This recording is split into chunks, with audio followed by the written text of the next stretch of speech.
That was the Arkells Battle of Hugo Chavez. Ballad. Battle.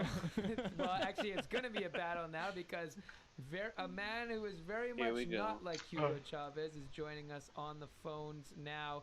This is a busy man. He's the next president of the United States. Please welcome to the air Donald J. Trump. Are you there, Mr. Trump?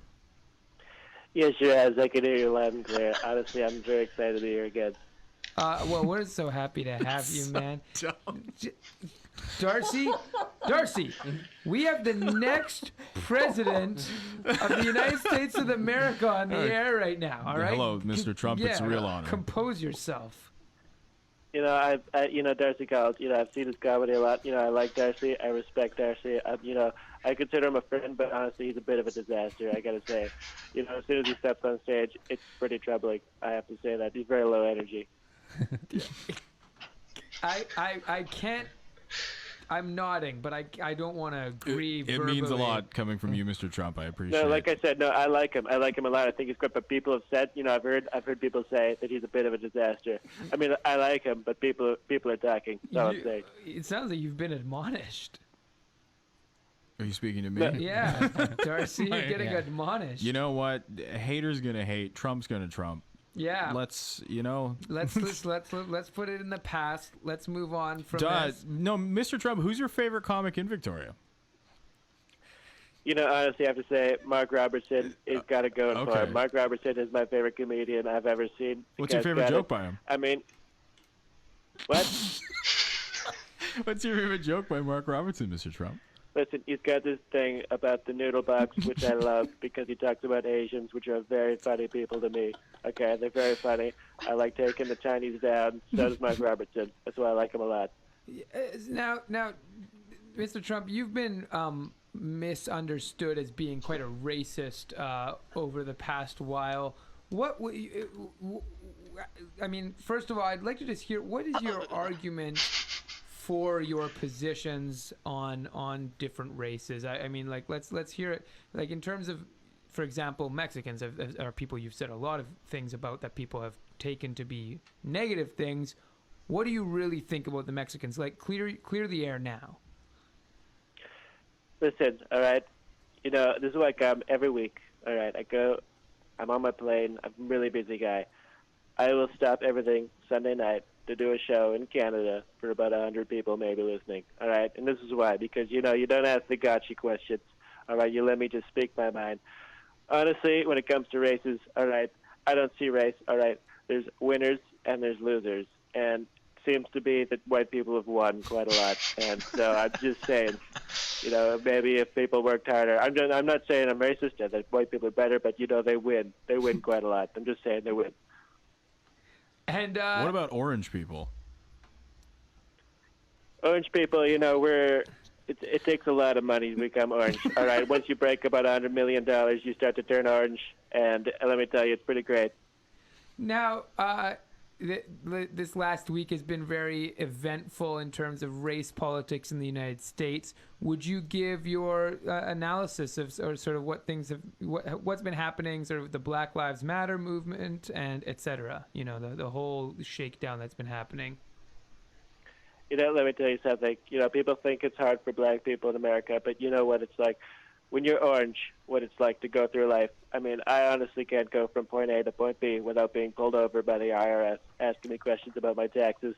All right, I'm being sued by about 100 different people right now. All right, I've never met a black person who's been sued by more than 5 people at one time. I mean, it's really hard being orange, and no one seems to be talking about that. All right, they're always talking about Black Lives Matter. No one cares about orange people at all. There's 12 of us. All right, we're a huge minority in this country, and we need to be looked at for, honestly.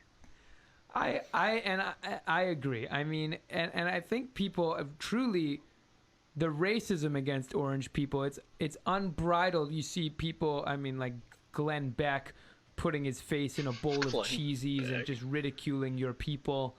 What would be your message to the people of America around orange rights, etc.? Honestly, like I said, there's a very small group of us.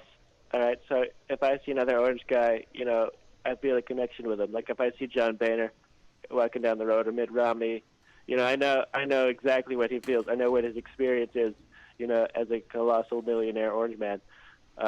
You know, it's different. You know, life is different. You can't just walk down the street. You're gonna get pulled over. You're gonna get sued. Okay, people are gonna throw things at you. All right, it's ridiculous being an orange person in this country. It's got to change. And we tried to stage a rally, but like I said, there's 12 of us, and we can't really make a difference with just in the streets. 12 of us is not more like a bus stop. It's more like a bus stop full of people at that point.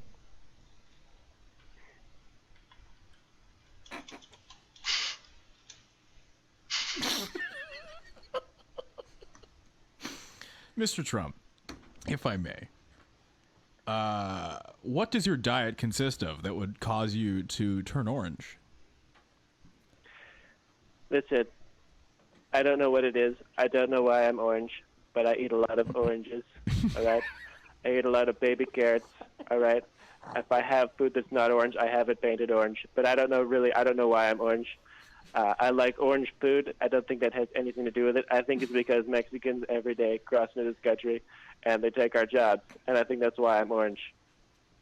You're orange with pent-up rage and a feeling of injustice. It's possible. You know, I think the worse America is, the oranger I will get. I think finally, if I can somehow solve our immigration crisis and fix the economy, I think I may turn back white. So it's a choice. It's more or less. I mean, being orange is a choice. No, it's not a choice, right? That's what's sad. Because America's sick. All right, my skin is orange. And once America's back on track, all right, I'm going to be a very normal-looking guy, and my hands are going to get back to normal size.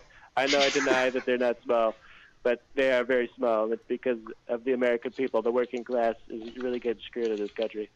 You are the orange alert. You are alerting the world to the sickness of American society and the failure of American business. It's like you are the barometer. No, I am like the sword from Lord of the Rings that glows blue, except I glow orange with terrorists or deer. I glow completely bright orange. I will do it. Like in the presence of like immigrants, you glow orange, yes, or injustice? If someone comes to this country, they have a strange accent, I will glow orange. All right, that's fair. Well, Dr. Trump, it's been a real pleasure chatting with you as usual. I don't know why Darcy was laughing so much during our interview, but he gets very uncomfortable and giggly around celebrities, cultural luminaries, and celebs really get to me. I'm sorry, I get really giddy in the presence of greatness. Which is, that's completely understandable. I mean, it's just, I really can't wait to hear about your stories with Rob Schneider, because Rob is a very good friend of mine. All right, we agree on many issues, and I would just love to hear some stories you have about Rob, because I know it's like mainly what you talk about on stage, and your stand-up revolves around it, and I'd really like to hear some more. Well, thanks a lot, Mr. Trump. Can we cut the mic? Yeah, thanks. Thanks. Good dude, Mr. Trump. Yeah, great guy. Funny guy. Yeah, he was funny. I like him a lot. By the end of that interview, I really liked him too. Yeah. I think the interview went to places that I thought, and I didn't expect it to go to. I mean, I don't want to like mention any like names of people that he like, but like he just sort of brought it all together at the end there, which I thought was really nice of him. Yeah. Speaking of bringing it together, John looks like he's got something to say. Let's go.